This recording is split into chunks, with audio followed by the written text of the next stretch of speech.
Hello guys, Microsoft পাওয়ারপয়েন্টের এই নতুন ভিডিওতে আপনাদের স্বাগতম। এই ভিডিওতে আমি আপনাদের দেখাবো যে কিভাবে এই মাইক্রোসফট পাওয়ারপয়েন্টের যে আপনি টেক্সটগুলো লিখবেন এগুলো আপনি কিভাবে এডিট করবেন এবং নাম্বারিং সহ বিভিন্ন প্রয়োজনীয় অপশনগুলো আপনি কিভাবে অ্যাড করবেন সেগুলো আমি আপনাদের দেখাবো। তো ফার্স্ট অফ অল এখানে দেখে নিই যে আমি এখানে লিখেছি যে মাইক্রোসফট, উদাহরণস্বরূপ আমি লিখেছি যে ধরুন মাইক্রোসফট অফিস অ্যাপ্লিকেশন যে সফটওয়্যারটি রয়েছে এগুলোর মধ্যে যে প্রধান চারটি অ্যাপ্লিকেশন যে হচ্ছে Microsoft Word, Excel, PowerPoint এবং অ্যাক্সেস। তো ধরুন আমি এটি দিয়ে একটি প্রেজেন্টেশন তৈরি করতে চাই। তো হচ্ছে এখন এটাকে আমি মনে করেন যে এখানে এটা হচ্ছে হেডিং হিসেবে রাখলাম। তো হেডিং হিসেবে রেখে আমি এটা মনে করেন যে ফন্ট আরও একটু বড় করে দিলাম, যেহেতু হেডিং, তো হেডিংয়ের ফন্ট সাধারণত বড়ই থাকে। তো আমি এটি এভাবে অ্যাড করে দিলাম এবং এখানে এটি বোল্ড, ইটালিক বোল্ড করে দিলাম এবং চাইলে আন্ডারলাইন দিতে পারি অথবা নাও দিতে পারি। এবং আমি যদি এস লেখা যে এখানে এটি ক্লিক করলে একটু শ্যাডো হিসেবে এই লেখাগুলো দেখাবে। তো এখন দেখাবো যে এর আন্ডারে যে প্রধান চারটি অ্যাপ্লিকেশন রয়েছে, তো এগুলোকে ধরুন আমি মনে করেন যে এভাবে আমি লেফট অ্যালাইনমেন্টে দিলাম। এরপর ধরুন আমি এগুলো হচ্ছে বুলেট পয়েন্টও দিতে পারি চাইলে, অথবা আমি যদি চাই এগুলোকে নাম্বারিংয়ে করে দিতে পারি। নাম্বারিংয়ের বিভিন্ন রকম ফরম্যাট রয়েছে, যেটা ইচ্ছা বা যেটা দরকার সেই অনুযায়ী নাম্বারিং করে দেওয়া যায়। ধরুন এগুলো হচ্ছে আমি ফন্টের সাইজ বড় বা ছোট করতে চাই, তো এখান থেকে বড় ছোট করে দেওয়া যায়, অথবা এই যে এ একটা লার্জ এ এবং একটি স্মল এ দেওয়া আছে, এটা বারবার ক্লিক দিয়ে হচ্ছে ফন্টের সাইজ আপনি ইনক্রিজ এবং ডিক্রিজ করতে পারেন। এই যে এভাবে এটা হচ্ছে ইনক্রিজ হবে প্রতিবার ক্লিকে, আর এইটা স্মল এতে ক্লিক করলে এটা ডিক্রিজ হতে থাকে। তো এটা হচ্ছে আপনি প্রয়োজনীয় কোনো টেক্সট ভেবে দিতে পারেন। এবং আমি যদি এখন চাই যে এই যে হেডিংটি রয়েছে এটাকে আমি হচ্ছে একটি কালারের মাধ্যমে শো করাবো এই ফন্টটাকে, আমি যদি দিই যে এই কালারটা, তাহলে এটা একটি কালার হিসেবে একটি কালারে এটি একটি শো করাচ্ছে। এরপর হচ্ছে এই জিনিসটা যে অ্যালাইনমেন্টগুলো রয়েছে, এটা হচ্ছে আমি যে বললাম লেফট অ্যালাইনমেন্ট, এরপর হচ্ছে সেন্টার, আবার হচ্ছে রাইট অ্যালাইনমেন্ট, এবং যেটা হচ্ছে জাস্টিফাই। অর্থাৎ আপনার পাওয়ার পয়েন্টে যদি অনেক কিছু লেখা থাকে, তাহলে আপনি যদি এটা জাস্টিফাই ক্লিক করেন তাহলে সব লেখাগুলো হচ্ছে একটি লাইন এবং একটি হচ্ছে ইউনিফর্মভাবে লেখাগুলো লাইনগুলো আসে, যেগুলো মাইক্রোসফট ওয়ার্ডেও রয়েছে এই অপশনগুলো। তো এরপর হচ্ছে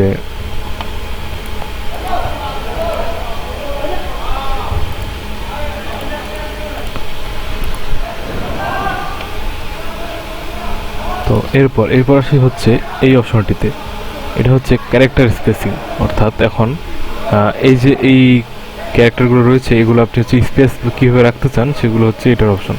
যদি এখন এই টাইটে ক্লিক দেই, তাহলে এখন আমি যদি এখানে টাইটে ক্লিক দিই তাহলে এই যে লেখাগুলো এগুলো হচ্ছে একটু চেপে আসলো একটার সাথে আর একটা। আমি যদি এখানে ভ্যারি টাইটে ক্লিক দিই তাহলে হচ্ছে আরও এগুলো ফন্টগুলো কাছাকাছি চলে আসলো একটার সাথে আর একটা। এছাড়াও এই যে নর্মালটা হচ্ছে ডিফল্ট হিসেবে থাকে। এরপর যদি লুজে ক্লিক দিই তাহলে এগুলো একটার সাথে একটা ফন্টের সাথে আরেকটা ফন্টের মধ্যে কিছুটা গ্যাপ বেড়ে যায়। এরপর হচ্ছে ভ্যারি লুজে ক্লিক দিলে এটা হচ্ছে আরও কিছুটা গ্যাপ বেড়ে যায় এবং এভাবে শো করায়। এবং মোর স্পেসিং অপশন যদি ক্লিক দিই তাহলে আপনি হচ্ছে চাইলে এগুলো ম্যানুয়ালি আপনি যেভাবে চান সেভাবে আপনি হচ্ছে এগুলো ফন্টেরগুলো আপনি স্পেসিং করতে পারেন। তো আমি হচ্ছে এখানে এটা নর্মালি ক্লিক দিই, ডিফল্ট হিসেবে রাখি। তো এরপর এই যে এখানে ক্লিক দিলে এটা হচ্ছে সেন্টেন্স একটা কেস দেখায় যে হচ্ছে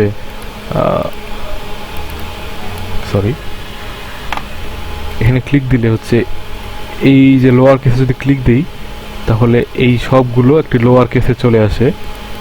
এরপর আমি যদি আপার কেসে ক্লিক করি তাহলে সব ফন্টগুলো আপার কেস অর্থাৎ বড় হাতের অক্ষরে চলে আসে।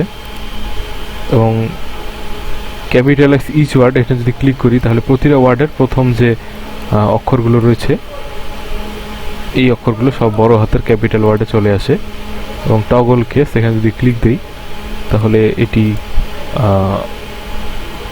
প্রথম ওয়ার্ডের প্রথম হচ্ছে অ্যালফাবেটটা বাদ দিয়ে বাকিগুলো বড় হাতের করে দেয় এবং শুধু প্রতিটি ওয়ার্ডের প্রথম অক্ষরটাকে ছোট হাতে রাখে। তো এগুলো হচ্ছে বিভিন্ন রকম অপশন, আপনি যদি চান কোনো কাজে আপনি এগুলো ব্যবহার করতে পারেন। তো আমি ক্যাপিটালাইজ ইচ ওয়ার্ডে রাখি।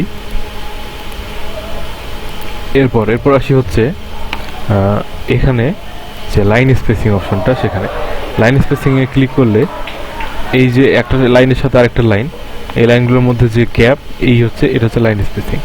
এখানে 1-এ ক্লিক করলে একরকম গ্যাপ দেখাবে, 1.5-এ যদি ক্লিক করি একটু গ্যাপটা বেড়ে যাবে, 2-এ ক্লিক করলে আরও বেড়ে যাবে, 2.5 যদি ক্লিক করি আরও বেড়ে যায়, 3-তে করলে আরও বেড়ে যায়। এছাড়াও ম্যানুয়ালভাবে এই লাইন স্পেসিং অপশন থেকে আপনি এগুলো বিফোর আফটারে কীভাবে আপনি দিতে চান সেগুলো আপনি চেঞ্জ করে দিতে পারেন। তো ধরি আমি 1.5-এ রাখবো। তো আমি এটাকে বড় করে একটু রাখতে হবে, কারণ প্রয়োজনীয় স্পেস যদি না থাকে তাহলে লাইনগুলো হচ্ছে এই অনুযায়ী ক্যাপে আসতে পারবে না।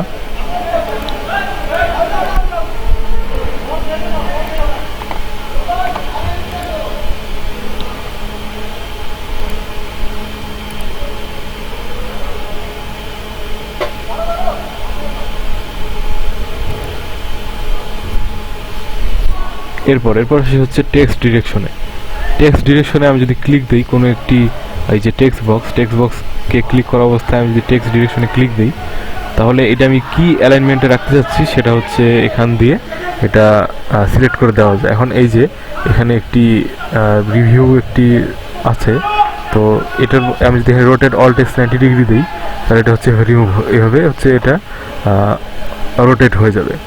এবার যদি এখানে ক্লিক দেন তাহলে হচ্ছে এই লেখাগুলো এইভাবে 270 ডিগ্রি অ্যাঙ্গেলে এগুলো রোটেট হয়ে যাবে।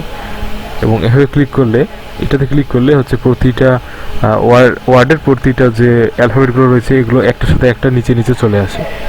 এছাড়াও আরও কিছু মোর অপশন রয়েছে যেগুলো থেকে আরও কিছু চেঞ্জ করা যায়।